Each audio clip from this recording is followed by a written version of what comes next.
Hello everyone, Jimmy Cultist here today with slightly different fare from our usual video content.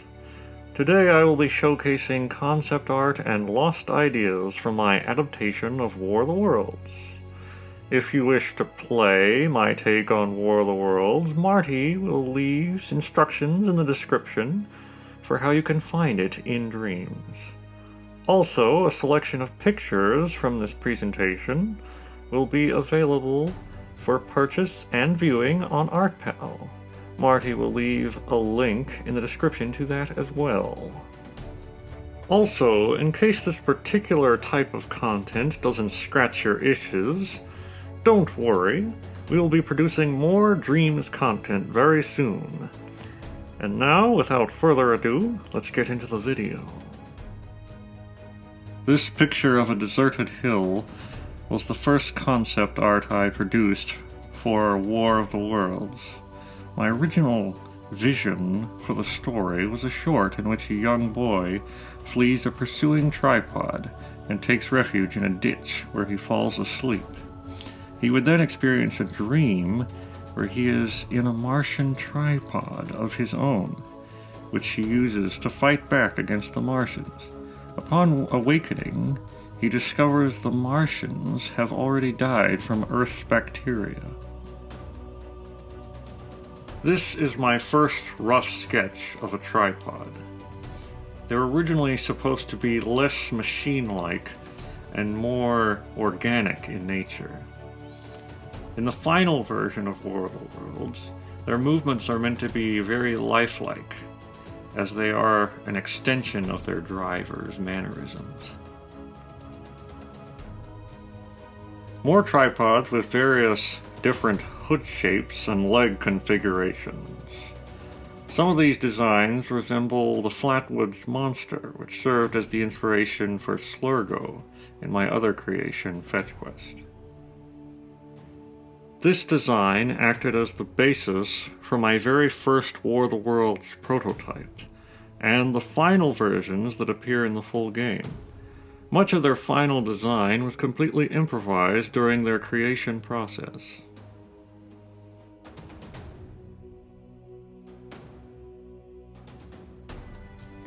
Eventually I decided to scrap the idea of having the protagonist be a child, and settled on the idea of him being the same character as in the H.G. Wells novel. At this point, I'd still planned on just making a short, not a full game. His design was vaguely patterned after the actor Richard Burton, who narrated the segments of the Jeff Wayne's musical adaptation. I wanted him to look very cold on the surface with a bit of sadness behind the eyes. In the lower right-hand corner is a concept for a scrap sequence during his dream, where we would actually see him turning into a Martian.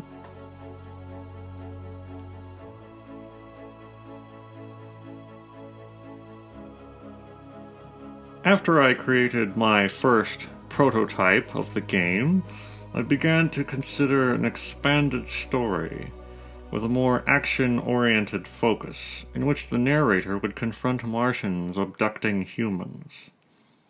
The Martians would occasionally appear on the ground and use scepters that fired bolts of electricity to stun their victims. I eventually switched the idea to a separate campaign, which would follow the wife of the narrator and his brother trying to escape England. The brother was going to have a more action-oriented campaign in which he wielded a sledgehammer against the Martians. I decided not to include this campaign since it undermined the Martians' menace a bit.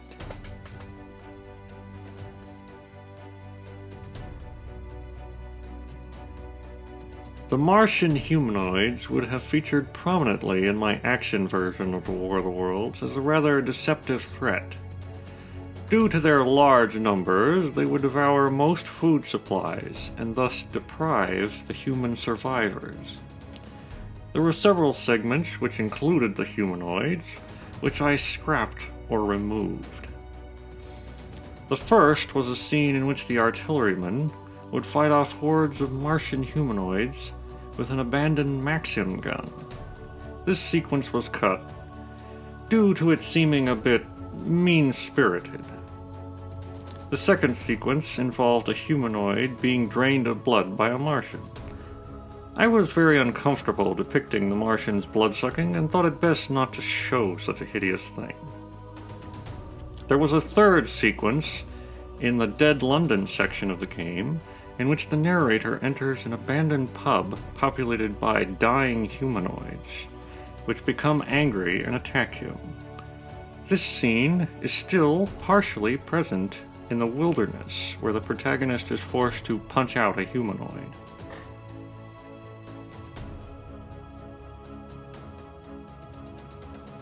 During the narrator's imprisonment with the curate under the demolished house, I had planned a scene which was not in the original novel.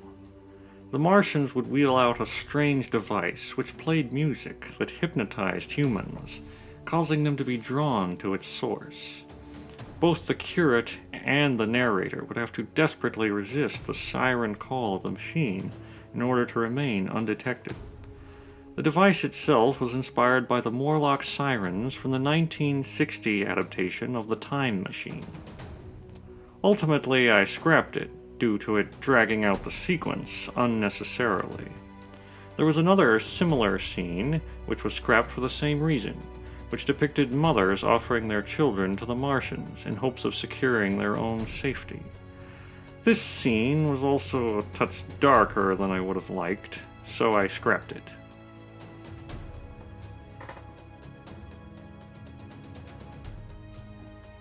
As I developed the dream sequence, I decided to make it a first-person vehicle segment.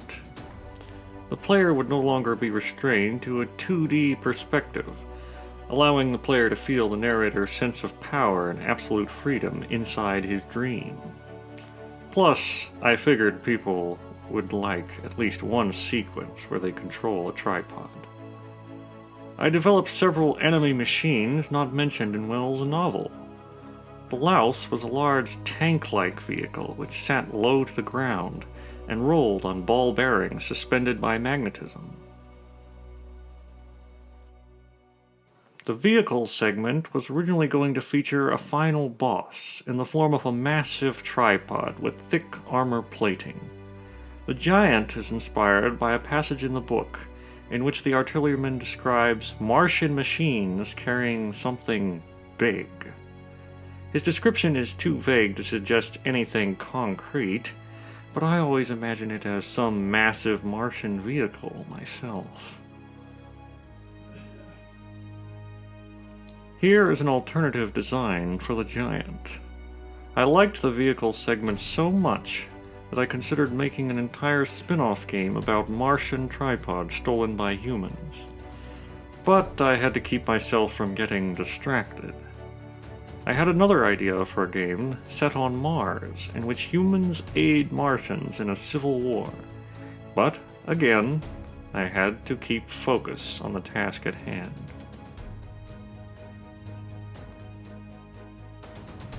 I had originally intended War of the Worlds to have multiple drastically different endings depending on decisions you would make in the game.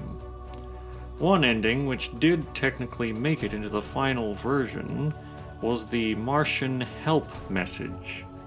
The text describes a spool with words written on it, but my original idea was a bit more sophisticated. The Martians would create a web-like substance, which was capable of recording thought patterns, similar to a record player. The web would be wound around a spool, so when someone unraveled it, they would receive mental messages of whatever the Martians were trying to convey.